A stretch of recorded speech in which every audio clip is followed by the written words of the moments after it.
young at heart and mind. In this position, I'm carefree. I enjoy doing nothing but to drink the wine selection. I seldom go to school. Nobody cares.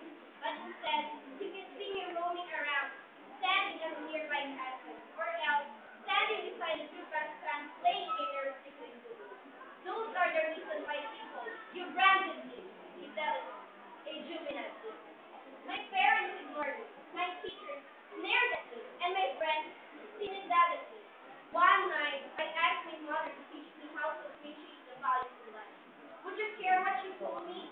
Stop bothering me. Can't you see? I had to dress up for my mahjong session. Some other time. I turned to my father to console. But what a wonderful genie told me. Child, here's $500. Get it and enjoy yourself. Go and ask your teacher. And in school, I heard nothing but the echoes of the voices of my teachers torturing me with these words. Why waste your time studying? You can even divide 100 by 5. Go home and time with the same.